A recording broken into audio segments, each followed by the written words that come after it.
Good morning. That was a bit croaky, wasn't it? It's nearly 9:15, and you've not seen me for a week. I had a week's break with my children, which was completely lovely. But I'm back, and I've got some things for you to think about this week. So tune in. Let me know if you're watching live, and let me know if you're watching later on replay. And keep your questions coming. I've had so many lovely comments and feedback from all of you about these videos. So it's a real privilege to do these for you. So this morning, start of the week, I want to talk to you about resistance. Now, resistance is something I talk about quite often, and partly because it shows up in so many different ways. But today I'm going to talk about resistance when you know you need to make a change. You know you want to make a change, but somehow you're just not getting started. And you might be finding yourself telling everyone else around you that they need to do this thing. It's a really good idea, but you know deep down you're not making that change yourself. You might be great at dishing out advice and then kind of criticising yourself for this feeling that you've got on the inside, which is, why am I just not doing this thing that I know I want to do, that I know I need to do? So resistance, it's really uncomfortable. It's a real sticky one, and everybody struggles with resistance. So that's a really important thing for you to know. It's not just you. But I've got two very simple tips for you around resistance to help you to move through resistance. You can't avoid it. It's going to keep happening. And what I know about resistance is that actually when you're trying to make changes, the resistance is there before you start, but resistance will also grow if you're, for example, if you think, I'm going to start exercising or start meditating. The resistance actually, interestingly, will grow. It's better to know that it's going to be there than to pretend that it doesn't happen to you. Okay, so here are my two tips to get you started this week.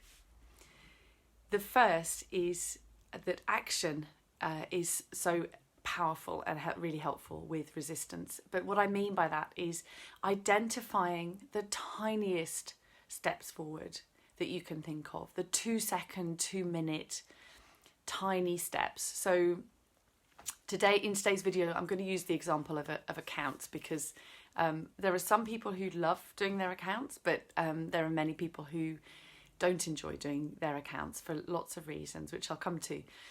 But the first thing is just committing to putting a date in the diary, or getting the folder out where you've stored all your receipts. So just taking tiny action steps, nothing more. And the thinking behind this is purely that if you set the bar too high, if you think you need to make a change and you give yourself a mountain to climb, you just are not going to start. That resistance will just build and build.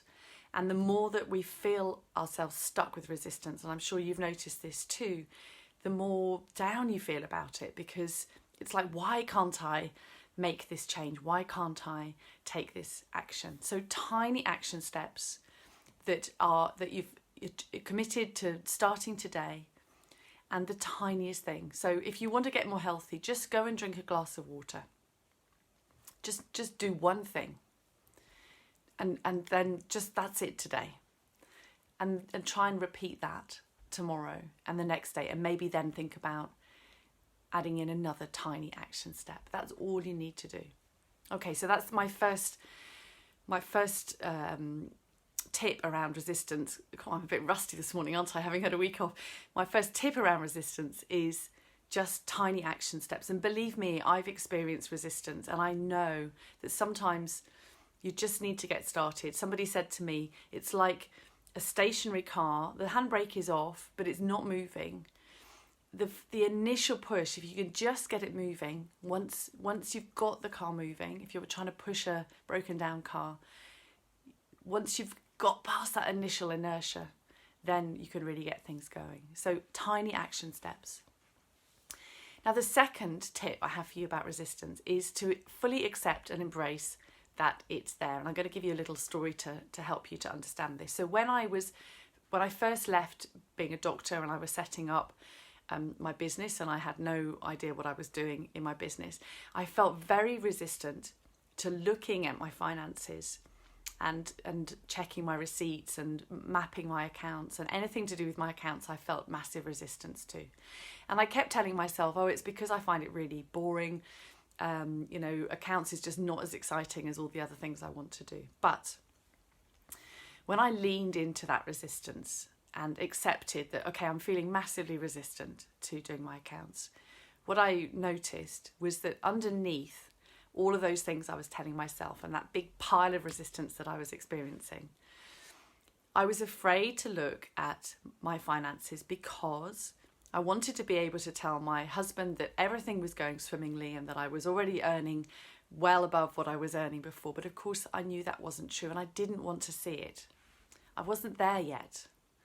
And so my resistance was an emotional resistance to looking at the facts. Now, once I worked out what that resistance was and I fully accepted that actually in your first year of running a business, it is really hard to be faced with the bald facts of what you're earning or not earning when you're first starting. And it's going to continue to feel hard.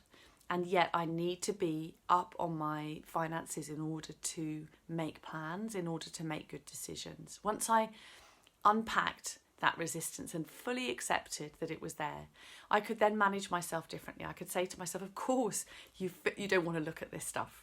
It's completely natural that you don't want to see the facts.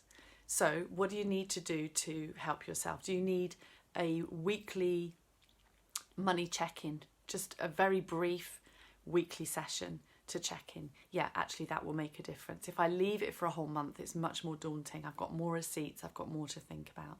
But if I do it once a week, really briefly, then that will help me. And that helped me to move forward.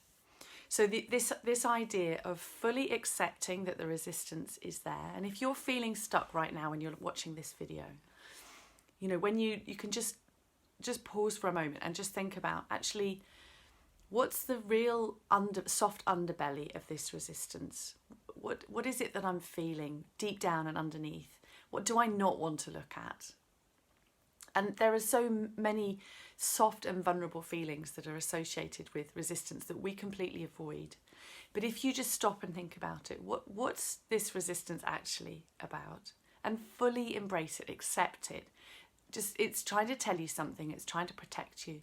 And how can you help yourself given that resistance is there? Okay, so those are my two tips for this week for resistance. There's always more, but these are my two to get you started. One, tiny action steps that you can't argue with. They're so easy. You can move yourself forward in tiny, tiny ways. And two, fully accept and embrace a resistance. Find the soft underbelly of the resistance. What do you really fear? What is really making you feel vulnerable and maybe a bit emotional underneath that resistance? And just allow that in, accept that it's there, and then help yourself because it's hard, because the resistance is there, rather than trying to get rid of resistance and resisting resistance, which we know never works. Okay, so that's your top tips for today. Let me know what you think. Let me know how you get on with trying those out. If you come up against roadblocks, let me know, and I'd be really happy to chat that through with you. You're always welcome to message me direct if you want to chat further. And I look forward to seeing you soon. Bye for now.